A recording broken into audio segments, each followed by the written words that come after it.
Bienvenue à la remise du prix Casdaigne du jeune chercheur édition 2020. Je cède tout de suite la parole à Monsieur Delpech qui est connecté parmi nous. Monsieur Delpech, c'est à vous. Merci, madame. Mesdames et messieurs, c'est avec un très grand plaisir que je vous accueille aujourd'hui virtuellement au sein du groupe hospitalier universitaire AP-HP Nord, Université de Paris. Le GHU, ce sont 7 hôpitaux, ce sont des équipes hospitalo-universitaires, ce sont près de 20 000 professionnels engagés quotidiennement pour les soins, l'enseignement et la recherche. Nous sommes très heureux de vous accueillir aujourd'hui pour le prix Casdaigne au docteur Ludivine Eliaou, cardiologue à l'hôpital Bichat. D'abord parce que c'est un prix qui vient récompenser les efforts menés par les jeunes médecins-chercheurs. Et vous le savez, à Bichat, comme dans les autres centres hospitaliers universitaires, la différence qui fait la différence, c'est le continuum entre soins et recherche. Et c'est ce que fait activement le département de cardiologie et les équipes du Centre national de référence du syndrome de Marfan. Et deuxièmement, parce que le docteur Eliaou a construit un projet d'études cliniques concrètes sur les bénéfices d'une activité physique pour les patients atteints de Marfan. Et là, on rejoint un des champs innovants et une priorité que nous souhaitons soutenir au sein du GHU, le lien entre activité physique et santé. Donc, à ce double titre, recherche et soins, activité physique et santé, nous nous réjouissons de ce prix et nous félicitons chaleureusement Ludivine Eliaou. Grand merci donc et toute notre reconnaissance à la Casdaigne représentée par M. Claude Géchou et à la Fondation de l'Avenir représentée par Mme Marion Lelouvier pour leur soutien sans faille en faveur de la recherche et des jeunes talents, bref, en faveur de la médecine de demain. Je cède la parole à Claude Géchou, président de la Casdaigne, Banque Populaire. Oui, bonjour, vous m'entendez bien? Très bien. Très bien, je vous en prie, allez-y. Oui. Merci. Écoutez, j'en profite pour parler de la banque que je représente, la Casdaigne. En quelques mots, je ne vais pas être très long, la Casdaigne, c'est une banque à statut coopératif qui s'adresse exclusivement aux agents de la fonction publique. Historiquement, elle a été créée après-guerre par des instituteurs pour accompagner dans leurs projets les personnels de l'éducation nationale, de la culture et de l'enseignement supérieur, et également, bien sûr, de la recherche publique. Depuis 2015, nous adressons à l'ensemble des agents de la fonction publique et nous regroupons plus de 2 millions de sociétaires qui bénéficient d'un service bancaire complet s'ils sont accueillis dans les agences des banques populaires, nos partenaires. Nous sommes nous-mêmes une banque populaire, donc maison mère avec nos confrères, nos consoeurs, les banques populaires et les caisses d'épargne de BPCE. Et nous avons eu des équipes particulièrement spécialisées pour l'enseignement supérieur et la recherche qui sont présentes sur les campus et qui assurent un service de proximité et affinitaire avec les personnels de l'enseignement supérieur et de la recherche publique.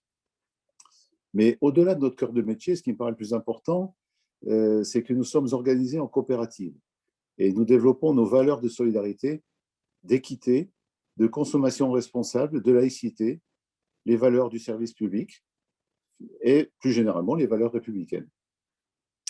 La Casdaigne Banque Populaire est impliquée dans le domaine de l'éducation, de la culture, du développement durable, de l'économie sociale et solidaire et de la recherche scientifique au travers de divers partenariats. Et c'est donc tout naturellement que nous sommes proches de la Fondation de l'Avenir parce que nous sommes proches, bien sûr, du monde mutualiste et nous entretenons des relations étroites avec la Fondation de l'Avenir qui est portée par la mutualité. Et pour sceller ces relations, la Casdaigne accorde chaque année un prix à un jeune chercheur, comme aujourd'hui. Et dans ce cadre, nous sommes heureux de participer à la recherche médicale appliquée en nous engageant dans un partenariat en phase avec nos valeurs de solidarité. Et nous sommes heureux également de susciter de nouvelles vocations scientifiques, en tout cas de les aider en aidant de jeunes chercheurs. Je remercie donc la Fondation de l'Avenir et, bien sûr, en son nom, sa nouvelle présidente Marion Lelouvier. La Fondation qui effectue sa mission avec transparence et éthique Je la remercie d'organiser et de lancer pour nous un appel à projet chaque année. Je remercie également le comité scientifique de la Fondation qui retient les projets selon des critères très rigoureux et qui identifie le jeune chercheur le plus méritant ou la jeune chercheuse la plus méritante parmi les projets les mieux notés. On a décidé cette année de participer aux frais de recherche de Ludivine Eliaou à hauteur de 16 000 € et j'espère que notre participation est utile et efficace. En tout cas, je le pense, puisque nous allons entendre Ludivine expliquer ses travaux. Le contexte sanitaire nous contraint malheureusement à remettre ce prix à distance. On aurait aimé le faire en proximité, mais nous n'avons donc pas le plaisir de faire plus connaissance. Mais je suis quand même heureux de récompenser ce soir Dr Ludivine Eliaou pour ses travaux de recherche et travaux que j'aurai personnellement plaisir à découvrir tout à l'heure en écoutant notre lauréate. Je vous remercie et je souhaite une bonne soirée à tout le monde. Et je passe la parole, je crois, c'est à Madame Louvier. Exactement, oui. Oui, Marion, je vous en prie. Merci beaucoup, Monsieur le Président, et merci au GHU Paris Nord également de son accueil. Bonsoir à tous. Alors, quelques mots sur la Fondation de l'Avenir, effectivement, que j'ai rejointe en début d'année 2021 à la suite de Dominique Le Tourneau, que vous deviez certainement connaître. La Fondation, elle est reconnue d'utilité publique et au cœur de ses missions sociales, elle se consacre en effet pleinement à la recherche médicale appliquée, à la recherche clinique. Elle a reçu le label du don en confiance. On s'appuie sur le soutien de 40 000 donateurs actifs et puis également d'une quarantaine de partenaires, dont effectivement la CASDEN. La Fondation de l'Avenir, elle est née de la mutualité et de l'ESS, et donc effectivement, nous avons un ADN commun avec la banque coopérative. Et comme elle, la Fondation aime investir sur le long terme. Et c'est pour ça que effectivement, le soutien aux jeunes chercheurs, c'est quelque chose qui a une place particulière dans les missions et dans l'action de la Fondation au quotidien, puisque l'idée est de pouvoir détecter et accompagner des équipes qui peut-être encore n'ont pas encore le soutien d'autres organismes, n'ont pas encore pu avoir d'autres financements alors qu'ils sont très prometteurs dans leurs travaux. Et grâce à l'appui, et vous l'avez dit, grâce à l'appui du conseil scientifique qui est composé de 17 éminents représentants de toute spécialité médicale du monde privé comme du monde public, bien sûr, nous pouvons garantir le choix des équipes qui sont soutenues. Ce sont à peu près 1200 projets qui ont été soutenus depuis presque 35 ans de création de la Fondation. La Fondation de l'Avenir, donc, elle innove. Et puis, elle intervient sur un certain nombre de thématiques. Et merci à la CASDEN d'être auprès de nous depuis une douzaine d'années et d'avoir ainsi soutenu des projets dans différents champs de chirurgie, qui est un petit peu le cœur de métier initial de la Fondation, donc de chirurgie bariatrique, de chirurgie cardiovasculaire, orthopédique, pneumologique, neurologique, etc. Et cette année, c'était important de pouvoir mettre le lien sur un petit peu ce que je dirais avec mes mots, sport-santé pour une maladie génétique rare. Et bien sûr, voilà, on souhaitait vous adresser toutes nos félicitations, docteur Ludivine Eliaou, et à vous et à tous ceux qui travaillent avec vous. Et puis, bien sûr, aux associations et aux centres d'expertise auxquels vous appartenez, au centre de référence, pardon, auquel vous appartenez, du syndrome de Marfan. Donc, merci à vous pour les patients qui sont vraiment au cœur de notre mission. Voilà, je ne vais pas être plus longue et je vous donne la parole parce que je pense que tout le monde est impatient de connaître vos travaux. Merci Marion. On a juste une prise de parole du professeur Jondot. Oui. Avant pour introduire Madame Eliaou. Monsieur Jondot, c'est à vous. Merci. Moi, je veux surtout vous remercier et la Fondation de l'Avenir et CASDEN pour aider la réalisation de ce projet, pour nous aider. En fait, en nous aidant, vous aidez les patients qui ont des maladies rares, et les maladies rares, c'est des patients qui sont particulièrement fragiles. Et c'est donc vraiment particulièrement bien de les aider. Vous aidez le centre de référence, qui est effectivement l'endroit où viennent se faire traiter les patients qui ont un syndrome de Marfan. Et c'est important pour nous d'avoir cette visibilité. Et vous aidez directement les patients parce que ce projet a pour but d'améliorer leur qualité de vie et de leur apporter un mieux rapidement perceptible. Alors ce projet, il a, comme le centre de référence, une caractéristique, c'est que c'est une coopération. Quand on prend en charge ces patients qui ont des pathologies de différents organes, il y a différents spécialistes qui se réunissent pour les prendre en charge. Et là, pour ce projet, comme va vous l'expliquer Ludivine, il y a une réunion entre des physiologistes et des cardiologues avec un peu de génétique en fond pour pouvoir réaliser ce type de projet. Donc, c'est nous aussi une coopération et donc on vous remercie de favoriser ça. Et enfin, un mot sur Ludivine Eliaou, qui est donc une jeune cardiologue qui nous a rejoint, qui est la dernière personne qui nous est rejointe dans l'équipe du centre de référence et pour laquelle c'est le premier projet de recherche aussi clairement affiché. Et donc, on vous remercie pour ça. Elle a une spécialité de cardiologie, bien sûr, une connaissance de l'imagerie et elle participe à la prise en charge des patients avec des maladies rares depuis longtemps et depuis moins longtemps chez nous. Voilà, Ludivine, je te passe la parole pour exposer ton projet.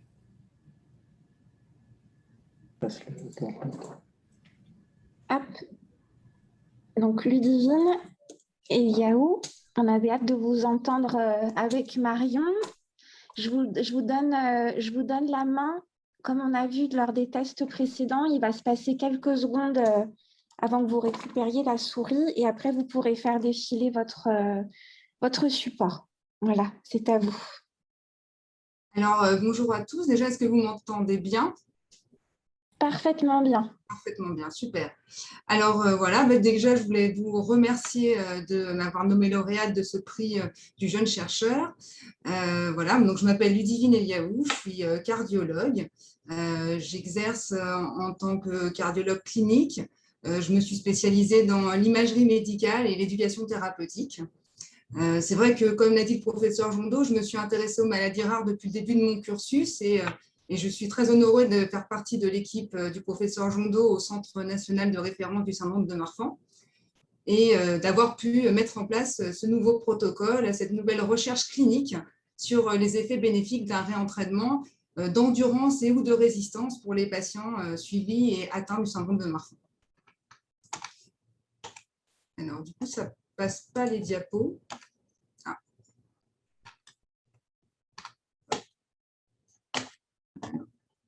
On va repartir. Voilà, exactement. Et non, voilà, c'est parfait. Du coup, je voudrais remercier évidemment le président de la CASDEN, Claude Géchou, et bien évidemment la nouvelle venue sur la Fondation Avenir, qui est Marion Lelouvier, et également pour son intervention, Vincent Nicolas Delpech, le directeur du groupe hospitalier Paris-Nord. Et enfin, le professeur Jondeau, qui m'a permis de faire partie de son équipe, et donc qui est le coordinateur et qui est cardiologue au Centre de référence national du syndrome de Marfan et apparenté au syndrome de Marfan. Comme vous l'a dit le professeur Jondeau, ce travail, c'est un partenariat qui a été fait avec l'Université STAPS de Paris et l'Institut des sciences du sport et santé de Paris, et plus particulièrement Steve Jouini, qui est notre doctorant et qui a été responsable de cette gestion du programme de réentraînement. Tout ça en collaboration également avec Damien Vitellio, qui est physiologiste de l'exercice et maître de conférence. Alors, je voulais vous proposer de commencer par une présentation de la maladie de Marfan, parce que c'est une maladie rare que peu de gens connaissent, puis passer sur la présentation de ce nouveau projet de recherche, et enfin de finir avec des questions-réponses si vous en avez. Alors, la maladie de Marfan, qu'est-ce que c'est? Donc, la maladie de Marfan, comme on vous l'a dit, c'est une maladie qui est rare, qui atteint une personne sur 5000 individus, soit environ 12 000 patients en France. Donc, c'est une maladie qui est génétique et qui est autosomique dominante. Alors, qu'est-ce que ça veut dire autosomique dominante? Ça veut dire que si on est porteur d'un allèle, à ce moment-là, on est à risque de développer cette maladie. Et cette maladie, donc, il y a une mutation sur un gène qu'on appelle le gène FBN1 qui va coder pour la fibrilline de type 1. Alors, qu'est-ce que la fibrilline de type 1? C'est une protéine qui fait partie de la matrice extracellulaire qui constitue l'ensemble des tissus de l'organisme, des tissus conjonctifs, de la paroi des artères et d'autres éléments que l'on verra juste après.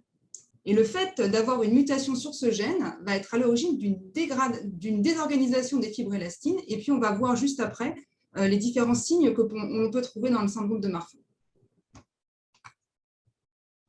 Les atteintes dans le syndrome de Marfan, elles se décomposent en des atteintes musculo-squelettiques, des atteintes cardiaques, des atteintes pulmonaires, des atteintes oculaires et des atteintes neurologiques. Donc, on va voir l'ensemble de ces atteintes pour un peu définir la pathologie et puis on discutera de la suite et de la prise en charge après. Alors, premièrement, il y a une atteinte qui est musculo-squelettique.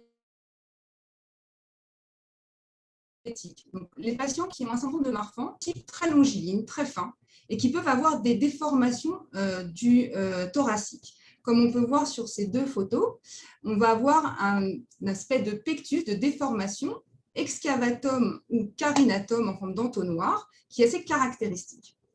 Les patients peuvent également avoir donc, comme les extrémités très longues, et quand on retrouve des signes d'extrémités longues, on retrouve, quand on ferme la main, on voit que le pouce, la dernière phalange va apparaître, va dépasser de la main.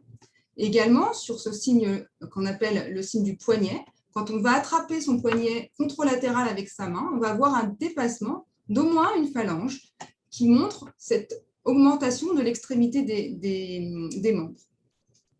D'autres éléments peuvent également être retrouvés, comme un affaissement de l'arche de la voûte plantaire avec des pieds plats, qui peuvent nécessiter le port d'orteils chez nos patients, et également des scolioses, comme on peut le voir sur cette radiographie, où on a les vertèbres ici, qui peuvent nécessiter des interventions chirurgicales.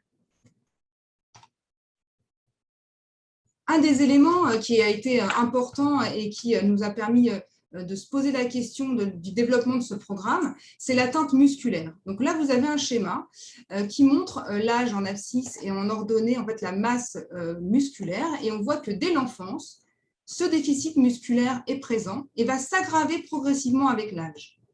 Ce qui va être du coup intéressant à prendre en charge pour améliorer ce déficit qui va être à l'origine de douleurs musculaires, de fatigue, de crampes et va aggraver l'hyperlaxité de ces malades. On retrouve également des atteintes cutanées à type de vergeture que l'on peut retrouver sur tous les sites, mais également plus spécifiquement au niveau des épaules. On peut également retrouver des atteintes pulmonaires à type de pneumothorax. Alors, le pneumothorax, c'est une bulle d'air qui est entre la plèvre et le poumon. Et des atteintes neurologiques qui sont des ectasies durales. Alors, vous allez me dire qu'est-ce que c'est que des ectasies durales. Donc, vous avez ici des imageries de scanner et d'IRM où on voit les vertèbres à ce niveau-là. Et là, le sac dural où se trouve la moelle épinière. Et on va retrouver cette dilatation du bas du sac de la dure-mère, qui va être à l'origine d'une accumulation du liquide céphalorachidien, et peut être à l'origine de céphalées chez les malades. Un des signes pathognomoniques du syndrome de Marfan, c'est l'atteinte ophtalmologique qui est de l'ectopie du cristallin.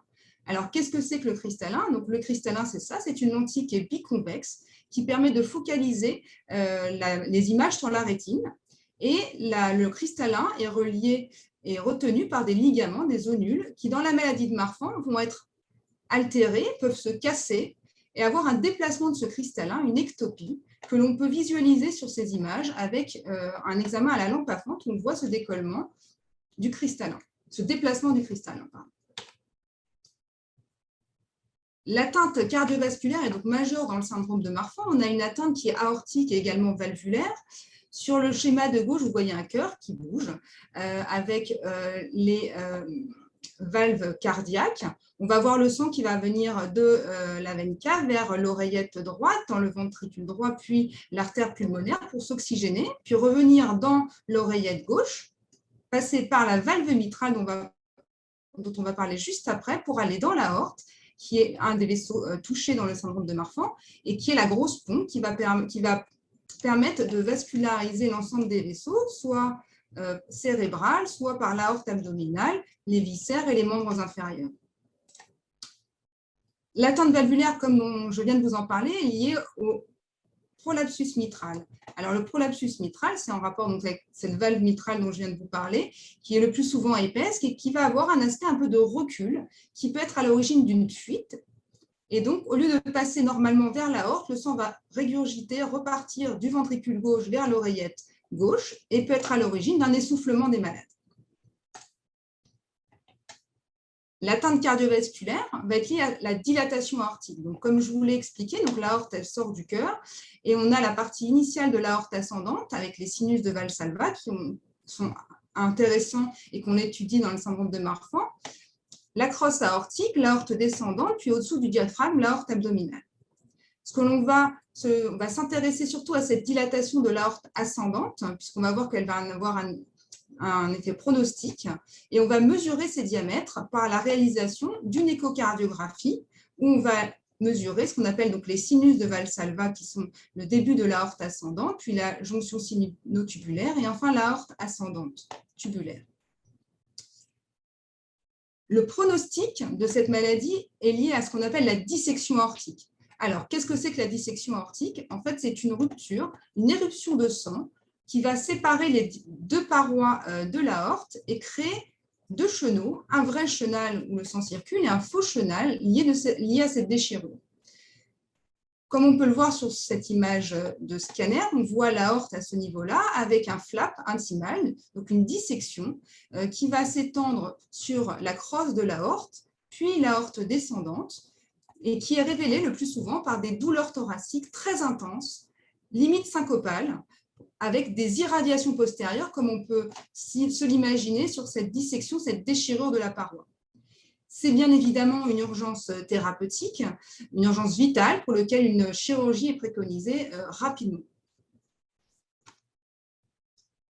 Le diagnostic de Marfan repose donc sur l'ensemble des éléments qu'on vient de voir sur le plan clinique, avec un score systémique, avec un total de 20 points.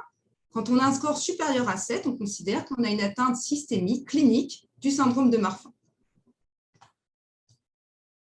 Ces critères diagnostiques ont été revisités avec les nouveaux éléments qu'on a pu mettre en évidence, comme la découverte de cette mutation FBN1, donc qui va poser le diagnostic, et mettre en valeur également cette ectopie du cristallin dont on a parlé juste avant, et qui est un élément pathognomonique et qui peut aider à poser le diagnostic. Donc, les patients qui ont un syndrome de Marfan, on a vu que la complication est liée surtout à la dissection aortique, avec un pronostic qui est sévère. Donc là, ce que vous avez, c'est ce qu'on appelle une courbe de survie. On va voir l'âge en abscisse et la survie en ordonnée, avec 100% des patients au départ. Et on se rend compte qu'en 1972, les études montraient que la mortalité des patients, 50% des patients décédaient à l'âge de 50 ans. Les autres courbes de survie qu'on voit sont l'évolution de la prise en charge, puisque grâce à la standardisation de cette prise en charge, on a permis d'augmenter l'espérance de vie des malades de 30 ans. Et on va voir par quel mécanisme et quelles sont les préconisations et les traitements qu'on va proposer. Cette prise en charge comporte 3 éléments. Un élément qui est lié au traitement, qui est le traitement bêta-bloquant, un lié à une chirurgie de l'aorte prophylactique et des recommandations concernant la pratique sportive, et c'est ce domaine qui nous a intéressés dans cette étude. Tout d'abord, rapidement, donc les patients qui ont un syndrome de Marfan vont bénéficier d'un traitement bêta-bloquant. Ça repose sur des études anciennes, mais qui ont montré leur poids. C'est-à-dire que les patients qui avaient un traitement bêta-bloquant, on a le diamètre aortique, le ratio de dilatation de l'aorte, un groupe contrôle qui est ici, avec un suivi en mois, et on voit que la vitesse de dilatation de l'aorte chez les patients qui prenaient un bêta-bloquant était nettement ralentie par rapport à un groupe contrôle. De ce fait, le traitement bêta-bloquant est quelque chose qui est recommandé chez les patients qui ont un diagnostic du syndrome de Marfan. L'autre prise en charge, on l'a vu, est liée au pronostic de la maladie, puisque c'est lié à la dissection aortique. Et sur les études qui ont été menées, on se rend compte que cette dilatation aortique dont on a parlé avec cette dilatation de l'aorte initiale, lorsqu'elle dépassait 55 mm, les patients avaient un risque d'événement plus important et un risque de dissection plus important.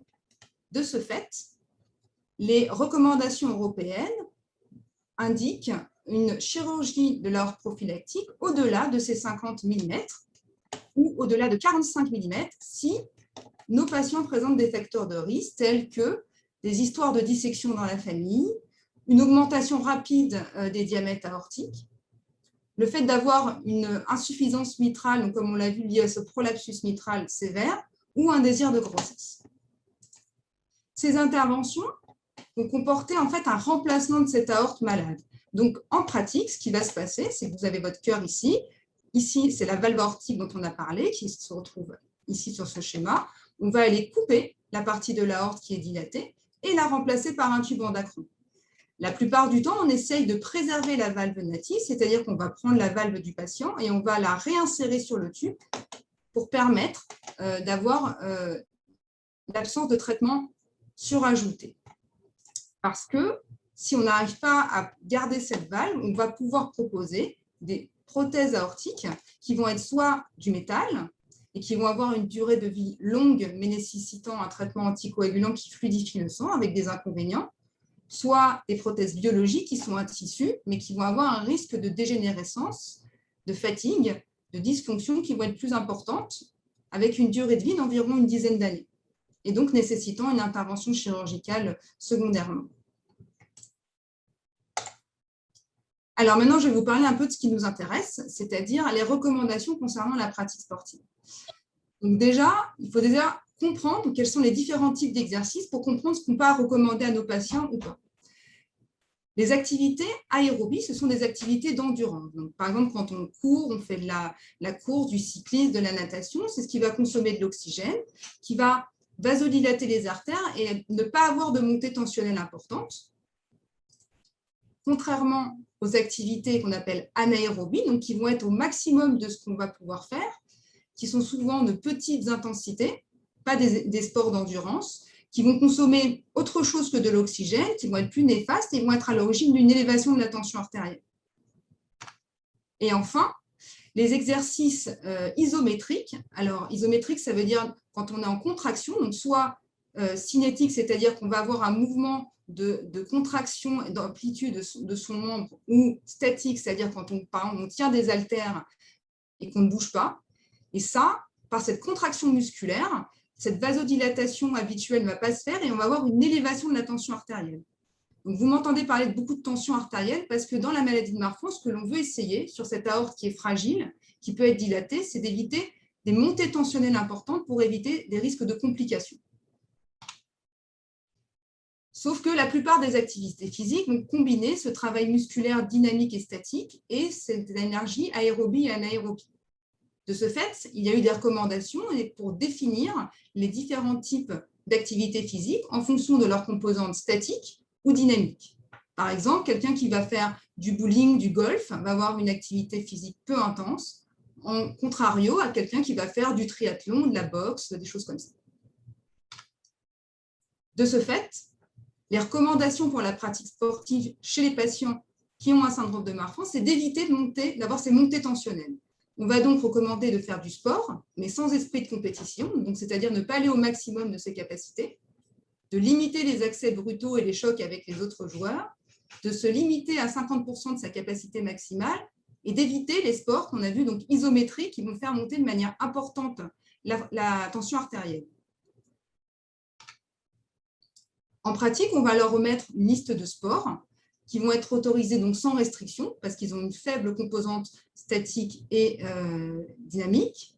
Des sports qu'on va autoriser en loisir, dont on a parlé, donc tous les sports d'endurance sont recommandés. En revanche, tous les sports qui entraînent des chocs ou avec des accélérations, des décélérations sont à proscrire. Donc, vous arrivez un petit peu à comprendre pourquoi on a mis en place cette étude, parce que on a vu tout d'abord que les patients avaient un déficit musculaire, donc étaient à l'origine de douleurs musculo-squelettiques, de fatigue, et toutes ces restrictions dont on vient de parler sur l'activité physique fait que les patients deviennent depuis leur plus jeune âge sédentaires et ne font plus rien. Ils deviennent même anxieux à l'idée de faire une activité physique de peur que leur aorte explose. De ce fait, on s'est rendu compte que ça altérait leur qualité de vie et c'est cette raison qui nous a fait prendre conscience qu'il fallait développer un programme de réentraînement à l'effort. Ce programme, il repose sur des études qui ont déjà été menées. Donc, il y a des études de vie réelle, qui étaient une étude observationnelle tout d'abord, qui permettait de voir que la réadaptation, c'était quelque chose de sûr et d'utile, que ça améliorait la condition physique, la qualité de vie et le bien-être psychologique des patients. Et on s'est appuyé également sur des études faites sur la souris, où on va avoir des souris marfans et des souris contrôle. Et les investigateurs ont décidé de leur imposer un exercice modéré et d'évaluer leur diamètre aortique et de voir en fonction de cette activité physique si cela avait un bénéfice cardiovasculaire. Et heureusement, c'est ce qui a été mis en évidence puisque on voit sur ces schémas que les diamètres aortiques, donc ici vous avez celles qui font des exercices et celles qui ne font pas d'exercice dans les souris marfans, elles ont des diamètres aortiques et des vitesses de dilatation aortique beaucoup moins importantes que les marfans qui sont sédentaires. Un autre élément a été également retrouvé dans cette étude, c'était que cet exercice d'endurance, il était efficace et bénéfique quand on était à 55% environ de sa consommation en oxygène. Et qu'au-delà de cela, on arrivait sur un effet qui pouvait être moins positif, voire néfaste. Voilà pourquoi donc, on a proposé ce programme qui s'appelle Marfome, puisque c'est à la maison, que c'est un réentraînement personnalisé qui est fait au domicile et qui va évaluer cette combinaison d'activités d'endurance et de résistance chez les patients qui sont atteints par le syndrome de Marfan.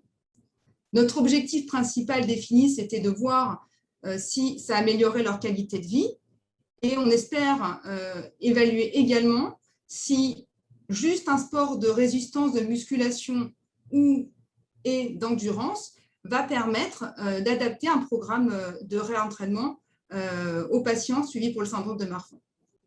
Et on va également étudier l'effet de cet entraînement sur les paramètres physiologiques des patients suivis. On a donc décidé d'inclure des patients qui ont un syndrome de Marfan, qui a été authentifié par la mise en évidence de la mutation dans le gène FBN1, avec des diamètres aortiques qui étaient à moins de 45 mm, et d'éliminer toutes les pathologies myocardiques qui n'étaient pas en rapport avec le syndrome de Marfan, les patients qui avaient déjà eu des dissections aortiques qu'on considérait trop à risque, les hypertensions artérielles non contrôlées ou le fait de participer à un autre protocole. On a donc réalisé une évaluation de ces capacités physiques à l'inclusion et à 3 mois. On va le faire au repos, à l'effort, et on va faire des évaluations psychométriques. Donc, je vais vous détailler un petit peu ça de manière pratique.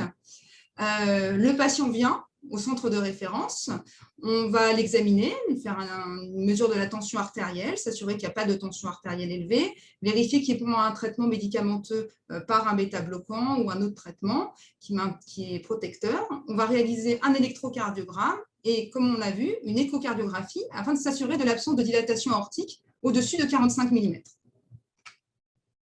On va également évaluer la rigidité artérielle, c'est-à-dire qu'on va mesurer ce qu'on appelle l'onde de pouls, c'est la vitesse de propagation du pouls du poignet jusqu'aux membres inférieurs. Donc ça, c'est une évaluation de la rigidité de l'artère.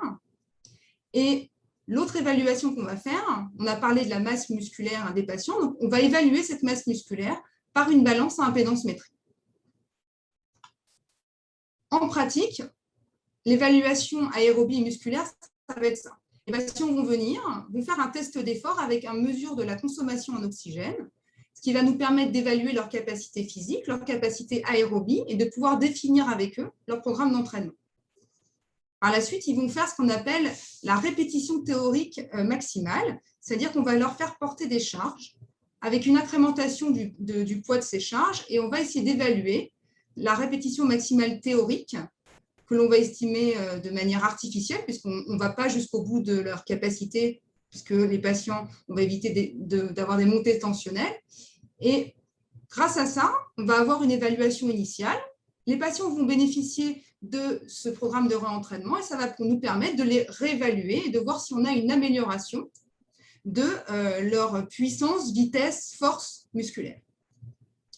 Ensuite, on va leur faire ce qu'on appelle des squat jumps, c'est-à-dire une évaluation du muscle, de la qualité du muscle et de sa puissance. voyez, on va les faire sauter.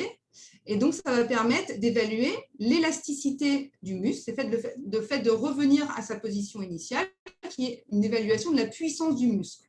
Et ça également, on va permettre de voir si, par les différents exercices qu'on va mettre en route, ça va permettre d'améliorer leur prise en charge. Et également, on va voir donc le repeat jump. Ça va permettre d'évaluer leur endurance et de voir également l'évolution sous ce nouveau protocole de réentraînement. On va également réaliser une exploration psychométrique avec des questionnaires de qualité de vie qui sont reconnus pour évaluer la qualité de vie, la pratique quotidienne de l'activité physique, la douleur, l'estime de soi. Et donc, on va aller rentrer en pratique dans 3 groupes.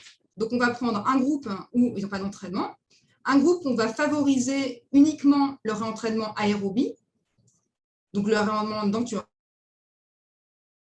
le cardio, un où on va faire que du renforcement musculaire, avec également donc, des objectifs, une incrémentation des charges progressivement, et un groupe combiné, on va combiner l'un et l'autre. Donc, après avoir bénéficié de l'évaluation initiale, Steve va créer un protocole de réentraînement et va les accompagner au travers de Zoom et d'une plateforme Internet afin de s'assurer de la bonne réalisation des entraînements. C'est-à-dire qu'on va leur fournir de toute manière un cardiomètre afin d'évaluer leur fréquence cardiaque et s'assurer que l'exercice est fait à la fréquence cible et de bonne qualité. Et également un tensiomètre afin de s'assurer de l'absence de tension élevée à ce moment-là, avant et après l'effort. Et ils vont avoir accès à cette plateforme qui va permettre, chez eux, quand ils le veulent, quand ils ont la possibilité, de faire au moins 2-3 séances par semaine avec des durées incrémentées également afin d'améliorer aussi leur prise en charge, des ateliers d'exercice, des circuits training. Donc en pratique, je vous montre un peu ce que ça donne, mais ils vont avoir accès à des vidéos qui vont permettre de les accompagner avec des phases actives, puis des phases de repos, de récupération qui vont être managées avec Steve afin de s'assurer de la bonne réalisation et de la bonne compréhension de ce protocole. On va également leur donner un livret de suivi pour essayer de quantifier cette charge de travail où ils vont bien sûr noter leur fréquence cardiaque et leur tension artérielle afin de s'assurer de la bonne réalisation, mais ils vont faire aussi une évaluation un peu subjective sur leur ressenti de cette difficulté à l'exercice qui, on l'espère, va être améliorée avec la mise en route de ce protocole. En conclusion, l'objectif de cette étude MARFOAM, c'est par ce protocole de réentraînement d'endurance d'améliorer cette fonction cardiovasculaire, aérobie, d'améliorer par ce protocole de renforcement musculaire leur force musculaire qui est déficitaire et par l'ensemble de cette prise en charge, on espère d'améliorer cette qualité de vie, la qualité de vie des patients MARFAN, ce qui nous permettra, je l'espère, d'avoir un programme qui va être sûr, adapté et personnalisé et qui pourra être développé dans l'ensemble des patients suivis pour le syndrome de Marfan. Et je vous remercie de votre attention. Merci beaucoup, Dr Eliaou, pour cette présentation très claire. Je vais reprendre la main sur le support. Voilà. Est-ce qu'on peut laisser place maintenant au temps de questions-réponses? Si certains veulent se lancer soit via le chat, soit on est en nombre raisonnable pour ouvrir les micros, si vous souhaitez même vous adresser directement au docteur Eliaou. Sinon, je me lance. Il y a eu des questions posées. Moi, je veux bien, Claude Jochou. Oui, je vous en prie. Oui, d'abord, je voulais vous féliciter, Ludivine, pour vos travaux. Parce que vous contribuez à améliorer la qualité de vie au quotidien des patients. Et vous leur donnez toutes les chances de rester en bonne santé. C'est vraiment un beau métier que vous faites. Je vous félicite pour ces travaux. Je vous remercie au nom de tous les patients, mais en mon nom aussi, bien sûr. Mais est-ce que je n'ai pas compris, mais c'est un projet où vous avez encore des travaux à faire. Et si vous avez encore des travaux à faire, dans combien de temps MARFOAM sera à disposition des patients? Alors là, on a commencé ce projet depuis quelques semaines. On a commencé à inclure des malades dans ce protocole. Donc, on attend un petit peu le retour après de la réévaluation à 3 mois et puis on continue à inclure les malades. Donc, on a commencé ce protocole.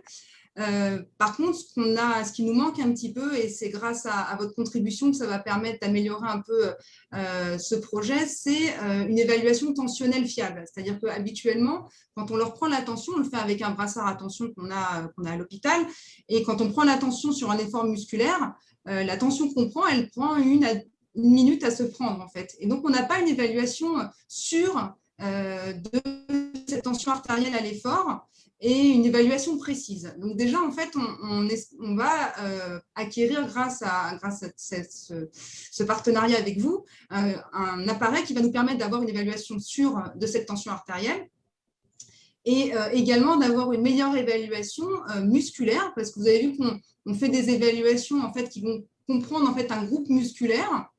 Quand ils font leur squat, ils montent, ils descendent.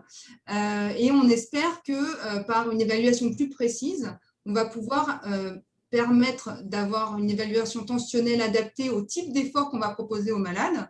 Et par la suite, pouvoir, quand on aura collecté l'ensemble de ces données, savoir quel sport on peut conseiller aux patients, quelle intensité on peut leur conseiller, est-ce qu'un groupe musculaire fait plus monter la tension qu'un autre.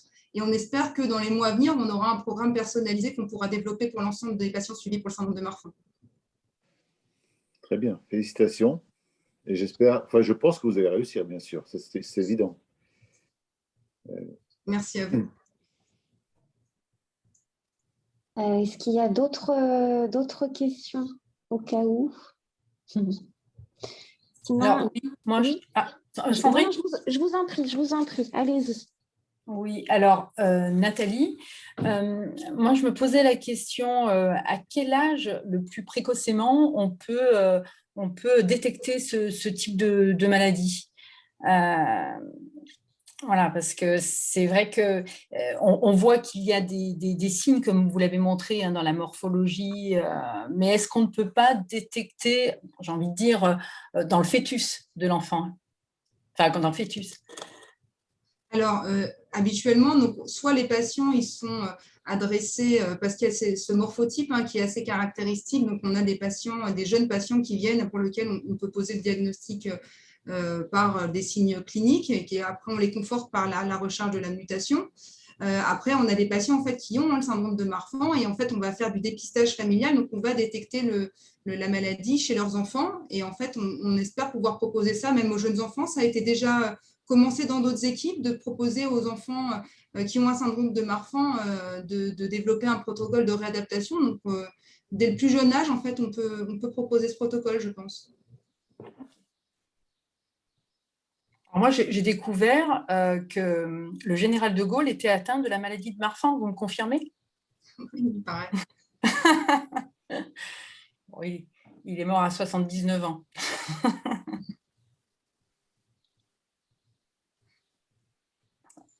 « 79 ans, c'est jeune, Nathalie. Hein? Oui, mais c'était dans les années 70, Claude. Ah, d'accord. on a gagné en espérance de vie. Et puis, il était stressé, le monsieur. Oui. C'est vrai que j'avais vu ça aussi, ça m'a étonné. Est-ce que je cède la parole à d'autres personnes qui souhaitent poser leurs questions? Bien sûr. Bien sûr, c'est vrai. Est-ce que quelqu'un... Jean-Christophe, a priori. Alors, Jean-Christophe passe par le chat. Donc, bonjour docteur. Avec un suivi régulier et une prise en charge adéquate, les patients présentent une espérance de vie proche de celle de la population générale, puisque l'espérance de vie a augmenté de 30 ans au cours des 30 dernières années. Comptez-vous créer une cohorte de patients suivis dans ce protocole pour mesurer leur prise en charge avec, par exemple, la consommation de bêta-bloquants et de chirurgie? C'est très précis comme question. Ouais, ça.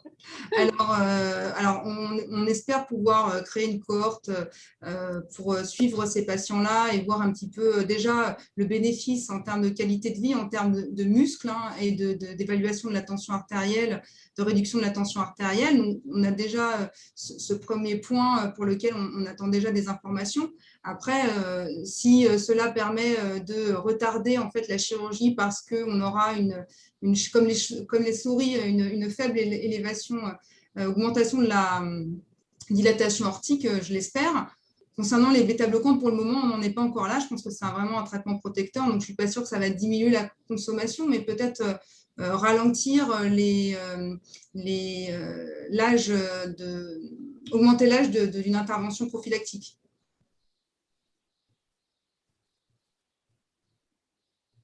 Jean-Christophe, ça répond à votre question, j'imagine. Est-ce que d'autres personnes veulent... Alors, Sandrine, je vais me faire le porte-parole de quelqu'un qui a posé une question à laquelle je ne comprends rien. Mais le docteur Ludivine Eliaou va tout à fait comprendre et j'ai vraiment envie de la poser, celle-ci. Allez-vous étudier les effets sur les patients en fonction du gène impliqué FBN1, 15q21 ou TGFBR2? J'avoue que je ne comprends rien à la question, mais vous comprenez très certainement ce que veut dire la question qui a été posée, je pense, via l'invitation que nous avons envoyée. D'accord. Alors, en fait, pour que les gens y comprennent un petit peu, donc comme je l'ai dit, le syndrome de Marfan, c'est lié à la mutation dans le gène, donc c'est le gène FBN1. Après, on a des syndromes de Marfan apparentés, donc qui ressemblent un peu au syndrome de Marfan, mais qui sont liés à des mutations sur d'autres gènes, dont le gène TGF-bêta-R1-R2, qui sont un peu plus spécifiques, pour lesquels il y a déjà moins de patients. Et pour lequel on peut se poser la question de mettre en place ce protocole par la suite. Mais je pense que déjà, on a besoin d'informations sur une population plutôt homogène et un peu plus importante pour avoir une évaluation de l'efficacité et du bénéfice. Mais peut-être que prochainement, on pourra essayer de développer pour les autres apparentés du syndrome de Marfan, je l'espère pour eux aussi.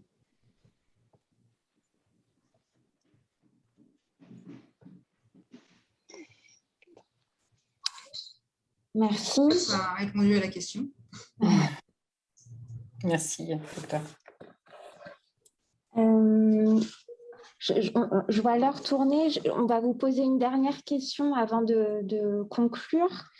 Les syndromes du syndrome de Marfan peuvent apparaître à tout âge et sont très variables d'une personne à l'autre, y compris dans une même famille. Recommandez-vous ce protocole à des formes mineures ou même en prévention chez les enfants qui sont à risque pour développer cette pathologie? Ça, c'est une question compliquée. Vous me dites c'est chez les enfants qui n'ont pas de symptômes, c'est ça? Oui, mais qui font partie d'une famille où il y a éventuellement... D'accord. Alors, oui.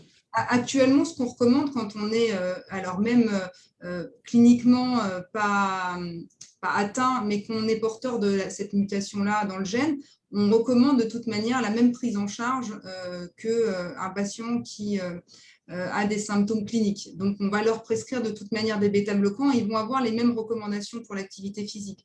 Donc, ça me semble logique de proposer également, même au plus jeune âge, comme ça a déjà commencé à être fait, les mêmes recommandations et le même protocole de réadaptation, parce qu'on pense que l'effet va être bénéfique de toute façon dès l'enfance, parce que comme on l'a vu dans la diapo sur le déficit musculaire, ce déficit musculaire apparaît dès l'enfance. Donc, plus on agit tôt, mieux on sera efficace et mieux on améliorera leur qualité de vie, parce qu'il y a beaucoup de stress lié à l'activité physique chez les patients qui ont un syndrome de Marfan. Donc, je pense que c'est un vrai bénéfice. Très bien, je vous remercie, ça donne beaucoup d'espoir du coup. On va terminer cette remise de prix. Je redonne la parole à Marion Lelouvier pour le mot de conclusion. Encore bravo, docteur Eliaou. Merci Oui. beaucoup.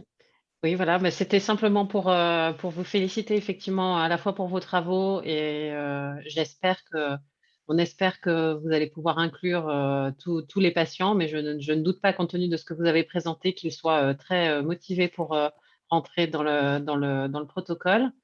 On est ravis de pouvoir vous accompagner avec notre partenaire Casden Banque Populaire. Donc, merci encore au président Claude Géchou et merci à l'ensemble de celles et ceux qui alimentaient et nourrissaient ce partenariat et le fait de vivre depuis très longtemps déjà.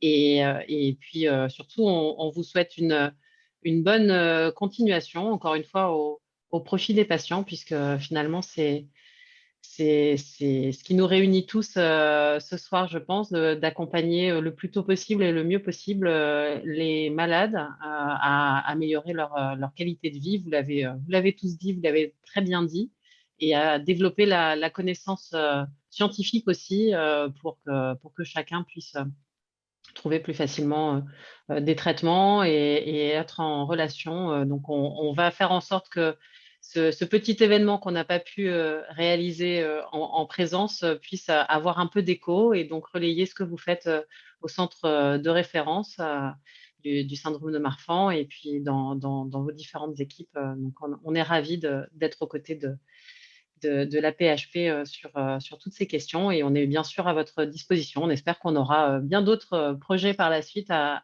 soutenir. Voilà. Je vous remercie toutes et tous d'avoir été connectés avec nous ce soir.